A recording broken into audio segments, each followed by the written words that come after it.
Hello বন্ধুরা, আমরা চলে এসেছি। সবাই বালিচরে আসবো বলেছিলাম। জঙ্গলের পথে প্রথম পদক্ষেপ। বিকাল থেকেই আমরা শুরু করেছি এক অদ্ভুত যাত্রা। সামনের রাস্তা ভীষণ কাদামাটিতে ঢাকা। সেই কাদা পার হওয়া আমাদের জন্য ছিল চ্যালেঞ্জিং, কিন্তু দলবদ্ধভাবে আমরা এগিয়ে যাচ্ছি। গাছের শিকড়গুলো এতটাই উপরে উঠে গেছে যে হাঁটা আরো কঠিন হয়ে পড়েছে। সহপাঠীদের সহায়তায় পথ তৈরি করা হচ্ছে যাতে আমরা সবাই পার হতে পারি। ঘন জঙ্গলের মধ্যে দিয়ে হেঁটে চলতে চলতে আশেপাশে প্রকৃতির কোলাহল আর পাখির ডাক আমাদের মুগ্ধ করে তুলেছে। ঘন জঙ্গলের রাজ্যে প্রবেশ। কিছুটা পথ এগিয়ে আসতেই আমরা পড়েছি ঘন জঙ্গলের সামনে।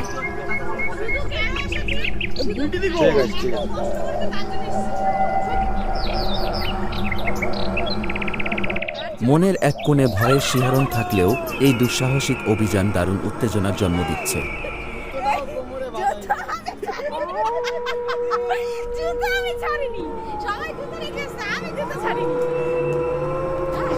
কাদামাটির পথ, ঘন জঙ্গলের শিকড় এবং নরম মাটির চ্যালেঞ্জ সবকিছুই আমাদের যাত্রাকে রোমাঞ্চকর করে তুলেছে।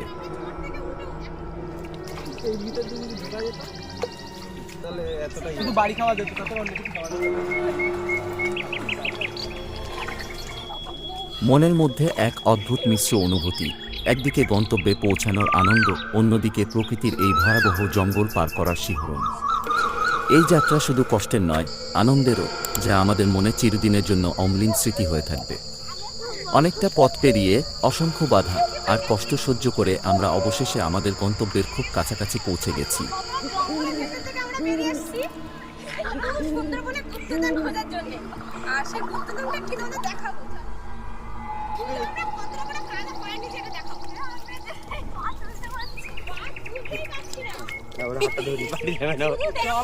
জলের সাথে সাথে ভেসে যাবো। একজনকে আরেকজনকে তুলতে হচ্ছে, এরকম ব্যাপার হয়ে গেছে।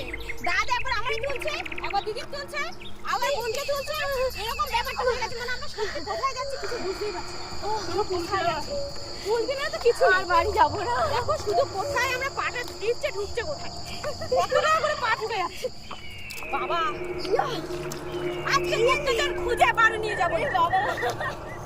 এগোতে এগোতে আমরা পৌঁছে গেছি বালিচরের নদীর ধারে।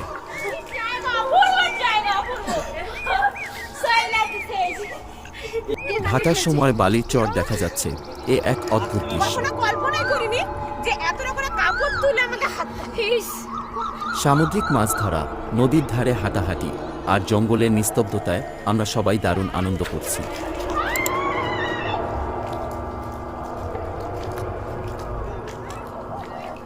নদীর কাছে দাঁড়িয়ে মনে হচ্ছে যেন প্রকৃতির অপার সৌন্দর্য আমাদের স্বপ্নের রাজ্যে নিয়ে গেছে।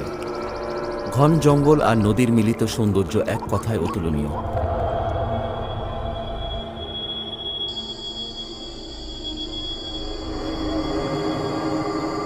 একটু সন্ধ্যা নামতেই জঙ্গলের পরিবেশ আরও মায়াবী হয়ে উঠেছে। তবে ঘন জঙ্গলে ঢোকার মজার মধ্যেও ভয়ের আবহ বিরাজ করছে, কারণ এই এলাকায় বাঘের আনাগোনা হামেশাই শোনা যায়। কাদামাটিতে পথ অতিক্রম করে সবাই একে একে এগিয়ে চলেছি। ঘন জঙ্গলে চলার অভিজ্ঞতা সত্যিই আমাদের মন জয় করে নিয়েছে। রাত্রির নীরবতায় ঘরে ফেরার পথ যেন দিনের ক্লান্তি ভুলিয়ে দিয়েছে।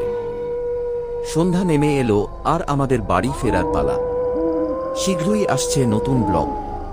এখানেই শেষ নয়, খুব শীঘ্রই আমরা নিয়ে আসছি সুন্দরবনের সজনেখালি অফিস থেকে আরও এক অসাধারণ ব্লগ। সেই ব্লগেও থাকবে দুঃসাহসিক অভিজ্ঞতা আর প্রকৃতির নতুন গল্প। তোমাদের ভালোবাসা আর সাপোর্টই আমাদের অনুপ্রেরণা। পাশে থাকো। সবাইকে শুভরাত্রি।